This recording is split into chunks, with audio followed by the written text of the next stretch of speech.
I've played Middle-earth Shadow of War and trust me, it's awesome. I'll tell you why in this video while showing you new gameplay from a Fort Assault that you see right here. So let's go. Got any questions? Drop them down in the comments down below and don't forget to hit that like button. Shadow War is set right after the events of Shadow of Mordor. You have to stop Sauron, but this time you're not doing that alone or with Celebrimbor.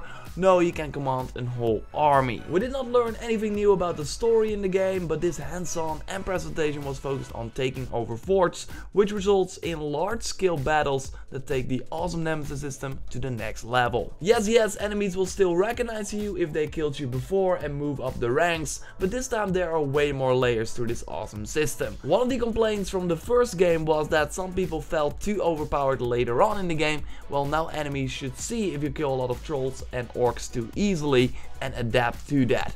How is not really clear since the developer did not give me any examples, but this and the added set difficulty, so an easy and a hard mode, should help you find enough challenge depending on your playstyle. Taking over a fort can also be as hard as you make it. A good preparation can really help. If you for example kill a lot of enemies in the open world around the castle, they can get new loot to enhance your character. The new gear system looks really promising and can really be compared with other RPGs where enemies drop items once you kill them, and then you can of course equip them. And what's awesome is that if you forgot to pick up every item during a fort assault, well, at the end some allies may have picked items up for you and they can equip them that way. Like I said, it can really be compared with other RPGs where rarity colors show how good the weapon or armor piece is, and you will also be able to upgrade them by performing special tasks. And it's really cool, like the golden ring that asks you to kill one captain while this ring is equipped, that after you've done that you get a 35% chance to recover all health if you kill another captain. There are way more challenges like this that entice you to play differently for a nice reward. Apart from getting gear, you will also gain levels, which is nice because the higher level you are,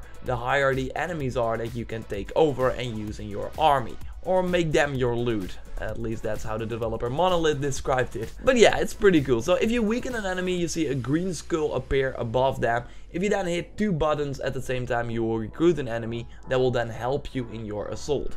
It's for example smart to recruit an orc that has a bow if you're fighting against a warlord that is weak against ranged attacks, as you see here. In the Fort Assault you can select two warlords that can help you, but you also can select a bodyguard that you can just summon whenever you want and that will fight beside you.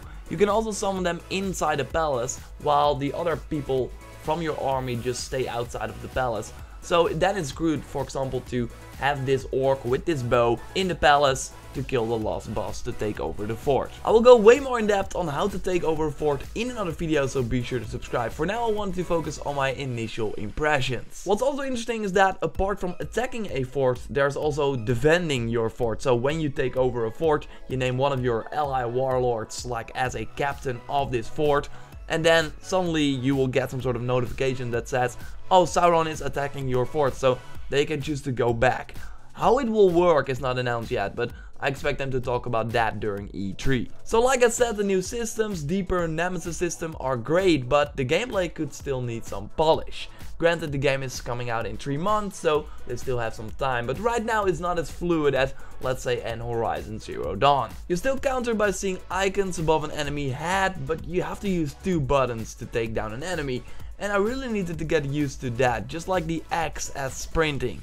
It didn't really feel as nice as the L3 in Horizon, for example. What's really impressive is that they managed to get a lot of enemies on the screen, but they still created small battles where you have an impact on. A ton of enemies also meant that some were bugged, sadly. They were just standing in one place waiting for my sword to kill them. So hopefully they will fix those little things that take you out the otherwise fantastic experience before release. And with fantastic experience, I mean of course you can capture a dragon to fly on it. It's just insane. So a dragon is one of the upgrades you can choose at the beginning of a Fort Assault. You will unlock this one at level 26.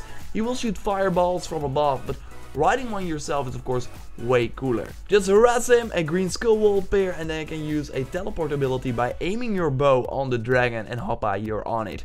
You can kill the enemy forces from above this way. So this teleport ability is from the Predator skill line. There are a lot of skill lines and they are way deeper as well. So I can show you right now because the footage I got does not have any skill line footage, but what I can tell you is that it's way deeper because you just have the skill, you unlock them by putting skill points in it, and then you can choose how you want to like evolve that skill. For example, let them use less focus, so they can just do it way more often. So yeah, I really like my Shadow of War play session. Hopefully that will fix the bugs that I saw and also make the gameplay a little bit more fluid, but this one has a lot of potential. Like I said, I will do way more Shadow of War content to keep you up to date on the game and analyze more stuff from this footage. So subscribe to stay up to date. If you got any questions, drop them down in the comments down below. Like the video if you did, and I will speak to you next time. Thanks a lot for watching. Goodbye.